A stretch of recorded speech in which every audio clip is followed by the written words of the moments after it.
à toutes, aujourd'hui on se retrouve sur Toys Planet TV. Bonjour, oui, exactement. Avec Julien et donc Jordan, ici on vous présente une nouveauté, une version spécialité, un truc chez Toys Planet. On a réussi à vous dégoter un truc qui tue, un truc sublime. Jordan, tu annonces? Un truc qui est l'Altaïr par Pure Art. Voilà, donc la boîte est énorme, comme vous le voyez, ça prend beaucoup de place, hein, voilà. Alors déjà, il faut savoir que c'est une suite américaine à la base, canadienne, mais on n'est ni canadien ni américain, on est Toys Planet et on a quand même réussi à l'avoir. Alors, ma première critique, la boîte trop simple. Voilà, je trouve qu'il n'y a rien du tout autour. Alors sachez que de part et d'autre, il y a juste un logo Assassin's Creed sur un fond blanc et bleu. Voilà. Oui, pour ma part, je la kiffe plutôt bien. Je la trouve justement épurée comme le premier jeu. Je me rappelle quand on démarre le jeu avec les tutos et tout ça, je retrouve cette ambiance-là en fait. C'est vraiment ça que je retrouve, c'est l'immersion, la découverte d'Assassin's Creed. Ok, de toute façon ici vous êtes dans une gamme donc du 1 quart si je ne m'abuse, et c'est la gamme Animus. Donc c'est vraiment le but d'avoir un assassin qui est en train de disparaître, et on va justement vous montrer la statue de suite. De plus près.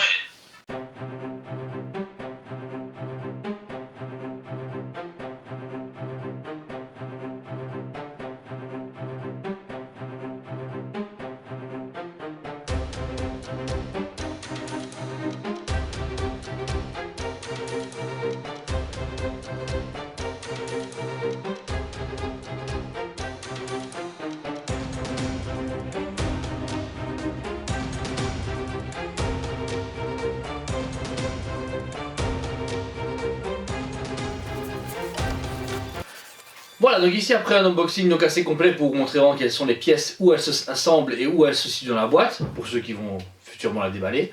Voici donc la statue entièrement montée, vous pouvez voir l'assemblage est très facile, et c'est une beauté. N'est-ce pas Jordan? Une dinguerie. Toi tu es en train de te copyrighter Luigi, ça ne va pas, tu utilises les mêmes mots que lui. Une dinguerie. Voilà, donc c'est Altaïr, donc le tout premier assassin qu'on joue dans la licence Assassin's Creed d'Ubisoft. Dire un personnage emblématique. Certes, le jeu n'est plus d'actualité, il reste répétitif, mais c'est le ciment sur lequel s'appuie, ou la base sur laquelle construit un univers hyper riche, hyper connu internationalement. Et justement, où est-ce que se situe l'endroit où Altaïr En Syrie. En Se Syrie. situe en Syrie. Donc le premier épisode se situe en Syrie, durant l'époque des croisades. Voilà, et justement, on peut remarquer ici au niveau des socles qui rappellent vraiment les styles un peu, on va dire dans les pays arabes, etc., où il y a des sortes de fleurs, où il y a des sculptures faites à même la pierre. C'est très bien travaillé, je trouve le socle est imposant sans l'être trop, vraiment chouette. Et vous pouvez remarquer vraiment... Je trouve vraiment que la statue a un équilibre. Voilà, oui, c'est ça, exactement, un très bon équilibre. Ici, c'est une collection, comme on répète, Animus. Le but de chez Pure Art ici, c'est de construire une ligne où tous les assassins apparaissent et commencent à disparaître avec l'Animus dans leur décor d'origine, ou qui leur rapporte chaque fois un élément de décor important. Et voilà. Donc on pouvait vous avez pu le voir, les piles se mettent à l'arrière. Il y a deux boîtiers, pas un seul, deux boîtiers à ouvrir qui sont, on va dire, à partie discrète. N'est-ce pas Jordan? Oui, c'est 6 piles AA qui ne sont pas fournies avec la statue. Encore une fois, oui, c'est un peu dommage, mais bon, ça va, on s'en mettra. Pour le bouton, il se situe juste ici à l'avant. Quand vous appuyez, la statue s'allume. Ça, c'est bien qu'il l'ait mis sur le côté et pas dans un endroit inaccessible, même pour les piles. Je trouve ça très ingénieux parce que ici, Voilà, dans pas longtemps, on va recevoir la ligne de Raptor. Les piles, il faut enlever tout un truc pour pouvoir mettre les piles. C'est une misère. Donc très bien pensé de la part de Pure Art, vraiment très beau travail. Et on va justement vous la montrer complètement allumée de nuit. Et la voilà donc entièrement allumée. Un éclairage sublime, un travail de fou. Je suis désolé, je me répète, mais je trouve que le travail dessus est merveilleux. Franchement, au niveau des LED, il n'y a rien à dire. Tout est bien, elle donne une bonne ambiance comme ça. Avec les lumières éteintes, elle donne un charisme de fou. Une fois que les lumières sont allumées, qu'on est en plein jour. Franchement, ils ont pensé à tout et ça, c'est génial. Alors ici, moi qui l'ai monté, donc les piles en fait donnent de l'énergie au socle, directement ici sur le côté, là où il y a une partie du socle qui va disparaître. Ensuite, le pan de mur qui est ici, donc là il y a toute l'animus qui apparaît, donc, prend son énergie du socle et puis le transmet aux autres pilastres sur le côté, ici qui s'allument, et derrière, parce que derrière c'est allumé aussi, ils y ont pensé. Ça c'est vraiment chouette. Et pour finir, le personnage se met, et en fait par système de magnétisme, la lumière rentre dans le personnage, donc pas de câblage, il y a tout qui est super facile à mettre, et donc tout le personnage s'allume, donc au niveau de son bras droit, sa jambe droite et une partie de son costume. Et voilà, c'est un travail de fou, je ne m'en reviens pas tellement que c'est beau, et que c'est fluide, qu'il n'y a pas de bavure, rien. Une dinguerie, mais ouais, tu te répètes beaucoup, dis-moi, on va t'appeler Luigi aujourd'hui. Hein. Donc ici on commence tout d'abord par la statue d'Altaïr en elle-même, on parlera du socle après. Déjà on va parler tout simplement de la sculpture au niveau du visage, qui est pour une fois très très bien réussi. Vous pouvez le remarquer ici, il y a vraiment un très beau travail de sculpture sur son visage. Savoir qu'en général Pure Art rate beaucoup les visages sur les PVC, des collecteurs etc, c'est souvent le cas. Un travail très négligé de leur part, mais là... sur celle-ci, c'est parfait. Il y a même, on peut voir l'écart entre le visage et la capuche. Donc ils ont vraiment travaillé la tête et puis ils ont mis la résine autour, c'est vraiment sublime. Après on peut voir donc du coup le résultat au niveau du rendu du tissu, qui est vraiment très beau. Il y a une très belle texture dessus. Ouais. Limite ça donne un côté vrai tissu alors que ça ne l'est pas du tout. Ouais, c'est ça, même au niveau des ceintures de cuir, du logo ici en métal. Qui est en résine, qui est sculpté, mais on dirait vraiment que ça a été sanglé et mis sur la statue, du devant jusqu'à l'arrière. Vous voyez qu'ici il y a l'épée dans le dos et la ligne de cuir qui continue et qui reviennent vers l'avant. Ensuite, Jordan, tu voulais parler aussi des mains, c'est juste ? Oui, exactement. Au niveau des mains, je trouve qu'il y a un travail exceptionnel. Il y a vraiment tous les plis au niveau des phalanges et tout. Qui est une réalisation dingue au niveau des ongles aussi, et puis il y a le gant qui est logiquement en cuir, et ici ils ont bien représenté au niveau de la texture le cuir. Franchement c'est fou, c'est fou. Pareil pour le deuxième bras, on a ce même rendu sur le deuxième bras avec sa main avec son poing fermé et le début de la disparition donc de l'animus, ouais. Du coup, et l'animus lui est en polyrésine. Et c'est quoi de la polyrésine? La résine, c'est pas complètement de la résine, mais voilà. Je savais pas. Tu nous apprends une chose tous en même temps, c'est génial. On dirait jamais de C'est pas sorcier. Oui. Ensuite, on est sur la ceinture. Ici, c'est justement la ceinture. Voilà. Au niveau de la ceinture rouge, je vais venir après sur l'autre truc. Franchement, c'est super bien tressé au terme de la sculpture. Il y a l'ombrage est super bien réussi aussi. Franchement, il n'y a rien à dire, il n'y a pas une démordure, il n'y a rien. Quoi. Et ensuite, sur la version cuir, donc la grosse ceinture va dessus. Il n'y a pas de séparation nette, donc du coup, on peut vraiment croire que c'est marié ensemble. Ces petits couteaux de lancer, qui est pareil, une édition métal et une version cuir, vous pouvez vraiment voir la différence de texture alors que c'est la même matière. Et son épée sur le côté, qui descend jusqu'en bas. Plus bas, on a ses bottes, qui sont pareilles en résine mais qui ont un effet cuir. Moi j'aimerais revenir sur les petits détails de l'animus au niveau du costume. Ouais, on revient ici. C'est que même les non-parties blanches, les parties non bleues justement, il y a déjà des parties blanches qui sont en décomposition, on va dire ça comme ça, et qui donnent vraiment le côté, mais on est plongé dans l'univers de Assassin's Creed et dans le jeu, quoi. C'est vraiment quelque chose d'exceptionnel je trouve au niveau de la réalisation. Ouais, on est tout à fait d'accord. Vraiment là, je vois aucune différence de peinture, aucun problème de sculpture, rien du tout. C'est juste parfait. On repart du coup dans cette vidéo avec le socle. Donc le bas du socle est très très bien sculpté. Une résine vraiment type vieille pierre de Damas, etc. Qui commence à désagréger avec l'animus qui fait enlever le décor, on va dire. Tout le long. Ensuite ça remonte sur le côté gauche, enfin le côté droit de la statue et notre côté gauche à nous. Vous pouvez marquer ici, il y a une transparence, donc vraiment au début c'est de la résine pleine, et puis il y a de la polyurésine, c'est juste Jordan ? Polyrésine qui apparaît, et même dans les losanges, il y a des logos on peut se rappeler de Assassin's Creed, vous voyez, des logos qui apparaissent quand le chargement se fait dans l'animus. Oui, exactement. Et puis ce qui est bien, c'est qu'ils ont pas fait d'une traite le bleu. Ils ont fait vraiment en mode décomposition. Il y a vraiment un gros travail de réflexion sur cette partie mode, on va dire jeu et puis mode animus. qui est vraiment bien pensé et qui est transcrit à merveille. Sur le haut, donc vous avez les trois, on va dire, pylônes, façon de parler, qui sont sculptés en pierre, et à l'arrière, ça pareil, ils n'ont pas négligé l'arrière. Ils ont travaillé sur de la pierre, sur des losanges un peu pétés, etc. Comme vraiment les vieux bâtiments d'antan. Et en bas, vous pouvez voir donc, du coup ici les deux compartiments pour les piles. Donc là, vous faire un rapide coup d'œil entièrement allumé. On va commencer par son bras droit, donc lui également qui est lumineux. Vous pouvez voir qu'il y a un système de LED transparent qui fait vraiment l'effet de la disparition ou du désencodage d'Altaïr dans l'Animus. Et franchement, c'est une réussite au niveau de point de vue lumière, d'aller poser la LED là-bas, parce que Sideshow a vraiment du mal, des fois, avec les câblages, passer dans les personnages et tout ça. Et ici, franchement, il n'y a pas de souci, elle est parfaite, quoi. Même jusqu'à la jambe, ici, vous pouvez voir vraiment qu'ils ont creusé la jambe puis qu'ils ont mis de la LED. Le socle, c'est pareil. Après, malheureusement, pour le socle, on voit plus enfin ici à la caméra ça ne se voit pas, mais nous ici en vrai on voit les sortes de guirlandes, si on peut dire ça sauvagement, qui apparaissent donc dans la statue. Mais voilà, au final de loin ça a un rendu de fou, autant en dessous que sur le muret.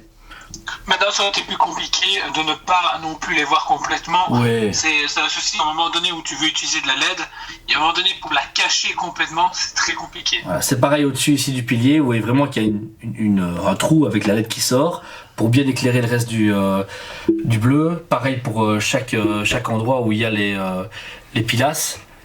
Ça a été pensé vraiment pour un bel éclairage de loin, on va dire de tout près, il y a des détails qui sautent, mais bon, voilà, on va pas se plaindre, c'est un travail de fou déjà de base. Et même l'arrière, ils ont pensé à l'éclairer un petit peu pour que si vous le voyez de dos au cas où vous la faites tourner, il n'y a pas d'oubli, quoi. Alors, après cette présentation expliquée, commentée, tout ce que vous voulez, de l'Altaïr, on passe à la conclusion. Oui, on a beaucoup de choses à dire, beaucoup de choses forcément de bien, parce que la statue est juste merveilleuse, sublime. Du coup ici on est sur du combien, du 1/4, Jordan? C'est ça? On est sur, oui, du 1/4 exactement, donc on est à 62 cm de haut. Ça correspond, ils vont mettre ça correspond, donc il n'y a pas de montage, de mensonge. 55 cm de largeur. De bon. Et niveau du poids? Et 42 cm de profondeur, s'il te plaît. Ah, 42, ça va, pas très profond, mais ça va, ok. Si c'est important de dire profondeur, on s'en fout. Ah, mais oui, c'est un profond, oui, tout le monde veut savoir tout. Nous, on est professionnels, on dit tout. Bah, on essaie aussi. Et pour le poids? Et pour le poids, on a 9,3 kg. 9,3 kg. Et ben voilà, donc ça on la sent. Moi, l'important, je me dis, ouais, elle est bien dans les 10-12 kg. 9 kg ben voilà, donc on est plus ou moins dans la tape. Une très grosse pièce, très bien montée. Heureusement, avec une seule boîte. On nous a pas livré ça avec 10 boîtes à la Prime Studio, ça c'est chouette. Alors, on va parler du budget. Sachez qu'aux États-Unis, elle est vendue seulement sur le sol américain et au Canada. On est plus ou moins à 680 à 750 $, plus ou moins en général, 800 $ maximum. Un prix très correct là-bas, je vais te le souligner. Voilà. Parce que franchement, c'est une Sideshow en gros. Non, c'est une demi-Prime One. Je suis désolé, t'as vu le truc de fou quoi. Le système de LED. Ah non, niveau prix. Ah oui. Niveau prix c'est Sideshow, mais niveau qualité on est sur du Prime One. Prime One. Voilà, oui, clairement. Tu me laisses pas finir donc je peux rien faire. Mais oui, donc niveau taille, niveau budget, on est sur Sideshow. Mais niveau qualité, on est sur Prime One. Voilà. Là, Et clairement, de loin. malheureusement, voilà, nous on a eu les moyens de la procurer, mais sachez que si vous devez la procurer, vous devez presque compter entre 1150 et 1500 €, on va dire, en comptant très large, parce que si vous devez la commander là-bas, vous devez trouver un moyen de la faire importer, mais alors que c'est très compliqué. Et c'est le cas, ça vous engendre des frais de transport, de douane, de redouane, de machin, et sans éviter de la casse, des boîtes pétées, qui perdent le colis, etc. C'est assez problématique quand c'est exclusivité. Par contre, après Corolla, ici en Europe, on est assez privilégié.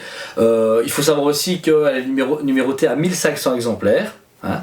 On a le 20e numéro, donc le numéro 20. Justement ici, on va vous montrer dans les photos qu'il y a le certificat compris dedans. Donc ici dans la boîte, vous avez donc un certificat un peu original. C'est donc une plaque en plastique avec la photo... Une carte postale. Oui, une carte postale en plastique si vous préférez. Vous avez donc du coup la photo de la statue, le nom Animus Altaïr, une transparence avec le logo Pure Arts mis ici, Et nous, comme on a le numéro 20, ils ont mis 0, 0, 20, forcément. Avec un petit socle compris dedans, que vous pouvez facilement, hop, mettre comme vous le souhaitez à côté de la statue. Et alors, ce qui est un peu particulier avec celle-ci, alors à la base, Jordan, c'était limité à 1500 exemplaires, c'est juste, hein? Exactement. Bien, il semblerait qu'à l'origine, il y avait 1000 exemplaires, parce qu'on a reçu en fait dedans un petit splash qui est vraiment le logo de la marque, avec 20 sur 1000. Oula, je le jette carrément. Et on a eu une lettre d'excuse de la part Pure Arts directement avec le correctif de 20 sur 1500 exemplaires. Collé sur la statue aimantée à l'arrière ou sur le côté, c'est ce qu'il dit sur la lettre. Et ça, c'est très professionnel, c'est bien, parce qu'en cours de production, ils se sont dit oh merde, on s'est trompé, et au mieux de tricher, ils ont dit ah les gars, on vous ment pas, on va pas en vendre plus sans vous le dire, voilà, vous avez peut-être 500 exemplaires en plus, mais au moins vous le savez.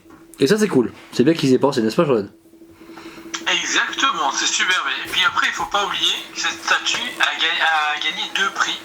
Ah, je savais pas. De la meilleure statue de l'année, meilleure statue provenant d'un jeu vidéo de l'année, et la meilleure pose réalisée, statue fixe, donc pose muséum, réalisée de l'année.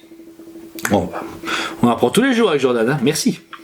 On apprend tous les jours avec moi, eh oui, tous les jours. Ouais, donc le numéro 20, c'est pas rien, c'est vraiment un petit numéro pour nous, on est super contents. Pure Arts du coup est un très bon fabricant qui a une licence NSQ depuis le tout début, ils ont fait 90% des produits et ça se voit, ils maîtrisent leur sujet, n'est-ce pas Jordan? Exactement, ils maîtrisent leur sujet. Moi personnellement, je n'avais pas, j'avais vu passer, mais j'avais pas d'attente dessus. Ouais, pareil. Pas du tout, j'étais même très sceptique du final, du rendu final, parce qu'en proto c'est super beau, mais je me suis dit bon, c'est Pure Arts, d'habitude ils arrivent à faire des fails violents. Du coup je me dis bon, je m'attends à rien pour celle-ci, et puis là, direct tu m'as contacté pour me dire ah on l'a reçu et tout, et effectivement, c'est... Pure Arts revient énormément à l'avant de la scène avec des licences certes connues, mais avec des choses qui claquent. Dark Souls, Cyberpunk, entraînement travaillé chez eux en poupée à 6ème, on va pas dans les lives actuellement du magasin, on va les avoir également. Et ici, Assassin's Creed, c'est leur licence phare et ils la gèrent d'une façon exceptionnelle. C'est un truc de fou. Oui, c'est quelque chose d'exceptionnel, et c'est bien qu'ils se lancent dans les poupées à 6ème. Ouais.